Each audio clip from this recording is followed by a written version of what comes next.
It's a long time to spend on something that means absolutely nothing. But that's what I do. That's what people want me to do, is spend a lot of time wastefully, so that then I can then waste their time. This is Last Resort with Stan, your first and last resort for snowboard news, and will someone please come get their little cousin?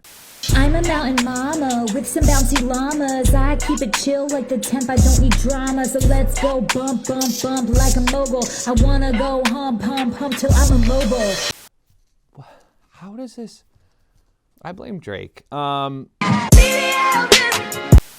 686 is on some shit right now. They're on a tear. They're picking people up, okay? Now, we saw it happen last year with Tommy Gesme. I was shocked. I was excited. I thought that was probably the end of the line for the exciting pickups on 686. Now, all of a sudden, we got Robbie Meehan. We got Savannah Shinsky. We got fucking Cooper Whittier, okay? The dark horse, kind of like Golden Child, who's kind of like hiding in the corner, but you can't really hide because he's like 6'7" and incredibly good at snowboarding. They looked at the scene, they were like, we can't let Ride have the only all-street heavy hitter team. Ride undeniably after Rated R kind of steals the street spotlight. 686 is like, huh, here's an atlas.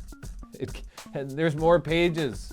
And Cooper and Savannah and Robbie are on those pages. Update on Zeb Powell's superstardom. I actually think it is possible Zeb Powell actually travels with someone who just carries a JBL speaker around with him while he speaks into it on the little JBL microphone. This guy can't be stopped.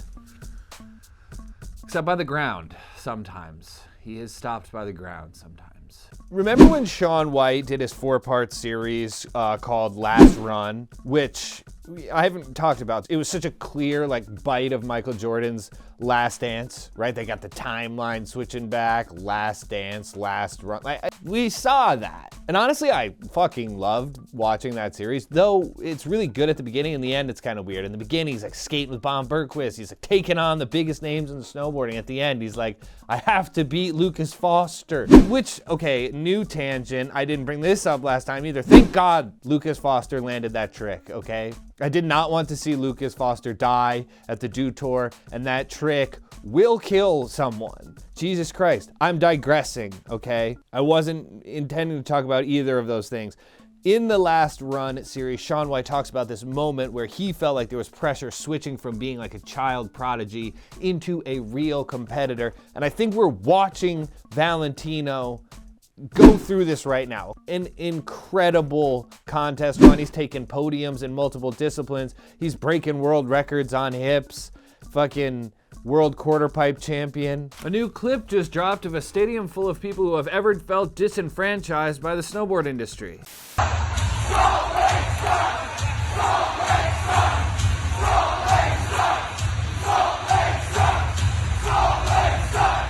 Speaking of the Swatch Nines, I didn't actually watch the full edit. They did build an insane fucking hip, which I rock with. I like when people build features that everyone's forgotten about in slopestyle contests, more or less. So I do like that. The edit was 21 minutes though, and there was skiers in it. Okay, so it's ironic that it was called the Swatch Nines, and I'm not going to watch.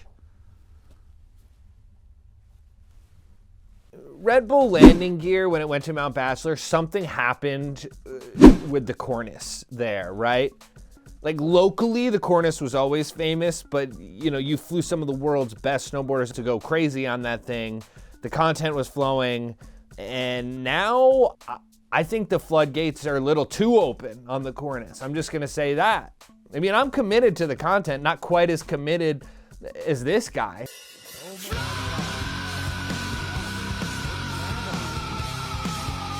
The Cornice, you just iconed past the Cornice. You know what I'm trying to say there? Listen, people, I'm just gonna say something, and I don't know how it's gonna go over. I don't like Rippey flips, okay? I think it's ugly.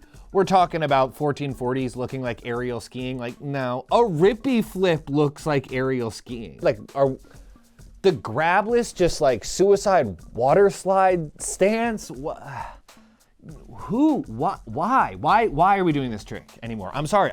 I did see Mateo Gibbs kind of try one with the grab, but then he's got his foot out, and it's like, okay, well, also don't do that. Mitra Kodrick, are you good? Everything okay at home? If you want to talk, I'm here. Why? Yuto Yamada, can we just give this guy more? It's simple. Okay, we just saw him overcook a switchback one. Like he's pulling this tail to the industry, like just the extra 90. Like, give me another sponsor. What do you say? And then this air to fakie on the hip. A turkey attacked a Russian snowboarder, and I never would have guessed that Turkey would be the one to scare the Russian border. Yeah? Scotty Stevens filmed Benny Milam on a mini snowboard. Now I'm worried, okay? This is just what we fucking need, Benny, for the industry to add another fucking pointless board to a quiver marketing campaign. The 122. You gotta think about this kind of stuff, Benny. You come out here on the mini board, you lace up on a fucking insane rail. This could be dangerous. Canon Cummings, the newest sign to Red Bull. Good call, honestly. A clear opportunity for Canon hand content. Canon hand. Yeah. It's honestly, guys, sometimes it's harder for me to keep those in than to just let them out once. That thing would have been banging against my skull for the next 6 months if I didn't get it out. What the hell is going on in this down tube in Norway? What? Mons, Roysland, Fridge just did a total of 6 tricks that just, they have no business even happening. Then we got X Games. Like, should we put this in Knuckle Huck? Should we put a rail at... And this has been Last Resort with Stan. There'll be a summer episode, and then we're back full force again. Thanks for watching.